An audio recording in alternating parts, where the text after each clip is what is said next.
So it seems like this whole rumor with Hi-Fi Rush coming to the Nintendo Switch and maybe even other platforms has gotten Xbox fans in a little bit of a tizzy across social media, specifically X and certain pockets of YouTube. Over on Twitter, Windows Central writer Jez Corden actually put up a lengthy thread, pretty much kind of upset about these rumors. And then he also had an article talking about it, saying that he confirmed with his own sources that yes, it does seem like Hi-Fi Rush or something is coming to Nintendo Switch or PlayStation. Now, Jez is definitely a more trustworthy source if you're wondering about this information. He actually got some information right before, I think, Eurogamer. He actually talked about how Nintendo would be at Gamescom shows showing off Nintendo Switch 2 stuff, and then Eurogamer and VGC came through with their articles. So I think that he's good for it when it comes to information and sources. But I want to get into what he has to say, because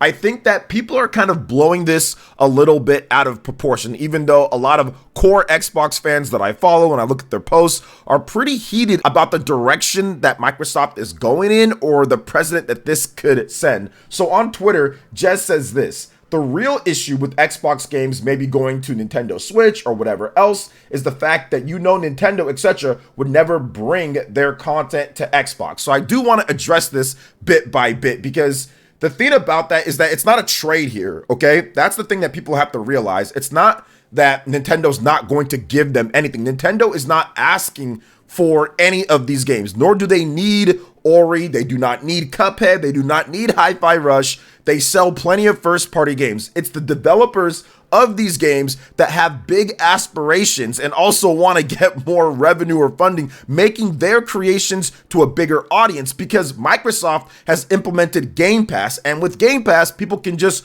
play the game on there. You don't actually get a bunch of money coming in for the games that you put out. So a game like Hi-Fi Rush or a game like Ori or a game like Cuphead, yeah, people might subscribe to the service for that, but it's just going to be within the natural flow and whatever money you got for putting it on Game Pass.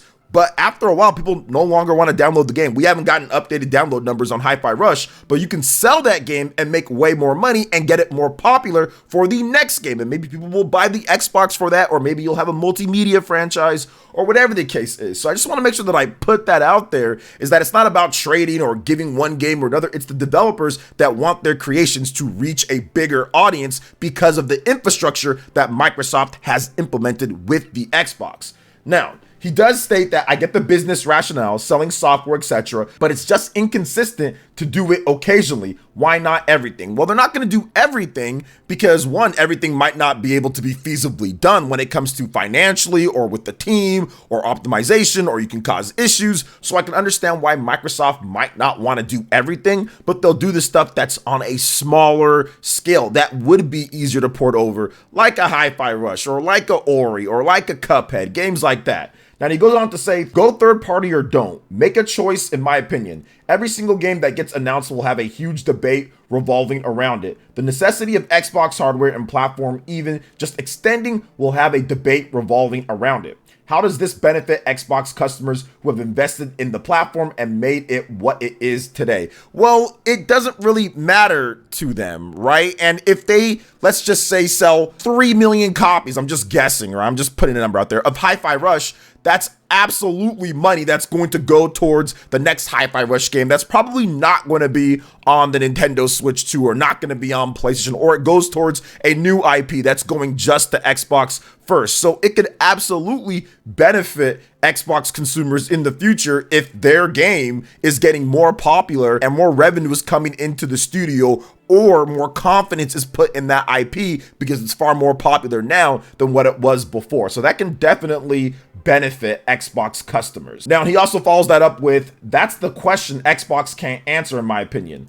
I think that if you actively try to create fandom around the Xbox brand, Xbox Fan Fest, merch, etc., there's some expectations being laid out. it's not fair to bring people to your ecosystem with the promise of exclusive content for them to randomly get ported arbitrarily. Sony and Nintendo wouldn't do that. Well, once again, it's a whole different ecosystem when you have Game Pass and when you do things like Microsoft is doing. It's safe to say Mario will never be on Xbox, God of War will never be on Xbox. Once again, it's not a trade for trade type of thing. It's a very different type of situation when you're looking at it. It's worth noting that this could all be nothing, as nothing is confirmed yet, but there's a lot of smoke here right now. And then he also went on to write an article about that. Now, there was another big Xbox guy that I see on Twitter named Cobril, and he wrote almost like a whole thesis on this. Like, it's legit 1, 2, 3, 4, 5 paragraphs plus. Like, it's so long, it like cuts off on the quote tweet that I saw, but I do want to read at least the first paragraph or two just so we can kind of get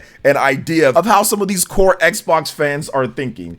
And he has this to say: no one is saying you have to share or care for the concerns Xbox fans have. It's totally fine, but there are logical reasons not everyone is happy with this direction, and that has nothing to do with the plastic box or console wars or whatever. I'm tired of reading this. If you think this is about the console, you don't understand anything. A brand, an investment, an ecosystem is defined by its games, by its library. And the moment you bring experiences to competitors, you'll give up a bit of that identity, potentially piece by piece. You'll actively take away value, reasons to get into the ecosystem in the first place. From here, it snowballs. You take away reasons to get into the ecosystem, your ecosystem potentially shrinks, your ecosystem potentially receives less third-party support. This is going like, what?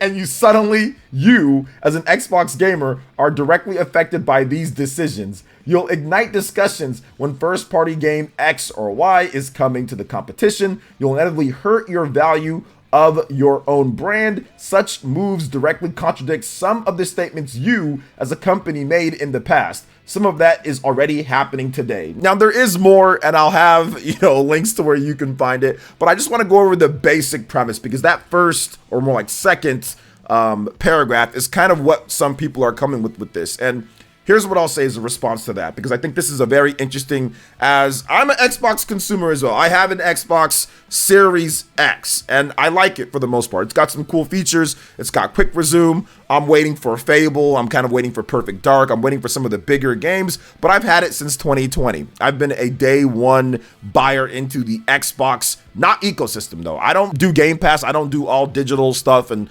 renting the type of things. I just buy my games physical that I want to play on Xbox, and that's that. But I understand, what he's saying here, but I do think that he goes a little bit too far. It kind of goes off the deep end when you start, putting all this stuff saying you lose yourself one by one. I mean, they're not putting something like Starfield. They intentionally did not put Starfield on the PlayStation system, right? They didn't put it on PS5. They didn't put it on PS4. They didn't do that. There's Hellblade. There's a lot of big games that are not going to be on PlayStation or on Nintendo. Really, it's just a few small titles. And I get people love Hi-Fi Rush, but at the end of the day, it's a smaller AA game that Microsoft didn't even feel the need to have a marketing campaign for. They shadow dropped it. They shadow dropped a brand new IP, okay? Shadow dropped a brand new AA IP from a acclaimed studio, Tango, who's made The Evil Within, right? They shadow dropped that. So clearly they didn't feel that the game was some type of game that's going to move the tides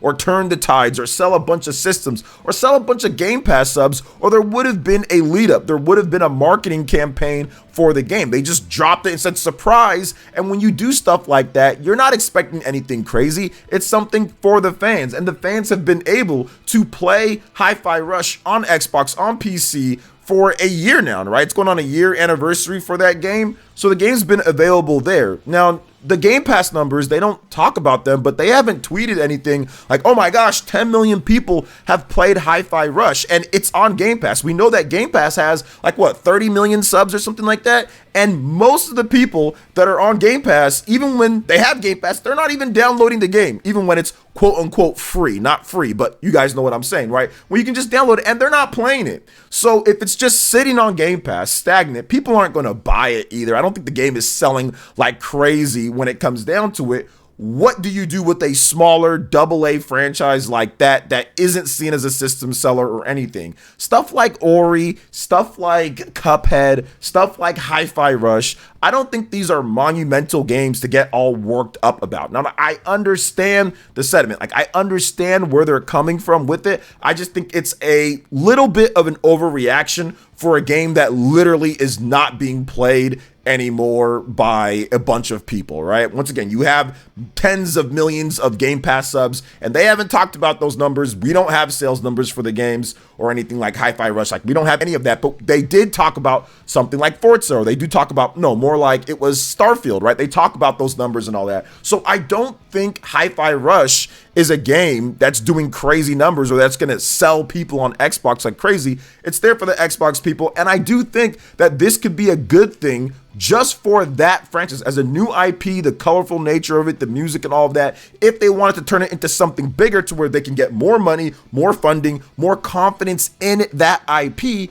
putting it on the Nintendo Switch and selling 700,000 copies or 1 million copies. Probably would sell like 1 million copies if it's a good port. Because there's 130 million plus Nintendo Switches out there. That would probably benefit Xbox customers a lot in the future with Tango and their branch being funded properly, in addition to getting notoriety for that IP. So maybe it does, once again, go into the multimedia range. So I understand what's going on here. I understand what some of these core Xbox players are saying, but I think that it's just a little bit overblown. I've had conversations with people on Twitter and everything going back and forth saying Xbox is going full third party. I've seen guys like Nintendo Prime saying they're adjusting to full third party, and I don't think it's that yet. Not with small AA games or indie games like Ori. I don't think it's third party yet. They had to do Call of Duty in order for the deal to go through. A lot of games that already have communities with online multiplayer, you need to keep those in bounds, you know, like Overwatch and all that, all the stuff that they bought from Activision Blizzard.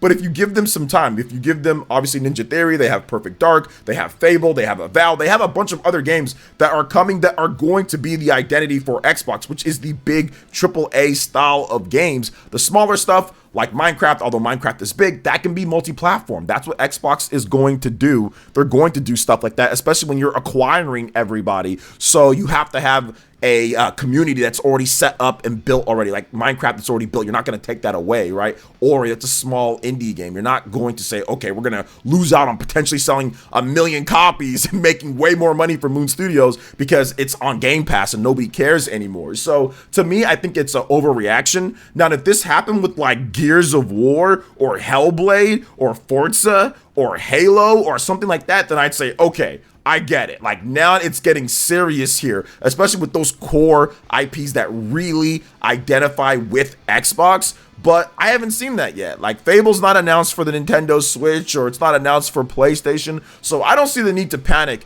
at this point. You know, I really don't see the need to panic. I don't see the need to kind of go this type of way. And I do want to talk about this one last thing, just because I did mention it a little bit before with the whole Microsoft and Nintendo, we don't get anything. I've seen a bunch of core Xbox people say, give us Metroid Dread or Bayonetta or Astral Chain. Let me just say something right now. If any of those games went to Xbox like tomorrow, I'd buy them on Xbox. It would not be salty one bit. I just want to make sure that I put that out there.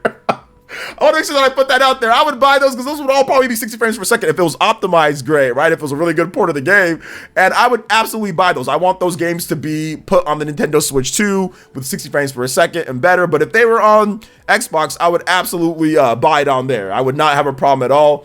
Obviously, if it's like Mario or something like that, if Nintendo wanted to do that, it's their business. They can do that. And if it negatively affects whatever they're doing because of their identity, then that's on them. But the thing about it is that, once again, Nintendo's not really asking for any of these. They're not asking for Hi-Fi Rush or any of these smaller games that they're getting. They know that, hey, it's money for the developers, it's money for the brand, it's going to make it more popular. It benefits both of them. But ultimately, at the end of the day, Nintendo does not need any of that. It doesn't make or break them. Whereas I think that those sales that Moon Studios got from Ori, that definitely helped them out. I think that if Hi-Fi Rush comes over, that's absolutely going to help that franchise become way more popular than what it was on Xbox, all things considered, because of the platform that it's going to. Or obviously a game like Cuphead that has a Netflix show and that has that cartoon art style. Clearly, people on Switch want to play something like that, and it benefits the studio in order to get something like that done. So I get it. The other games were not Xbox first party owned studios,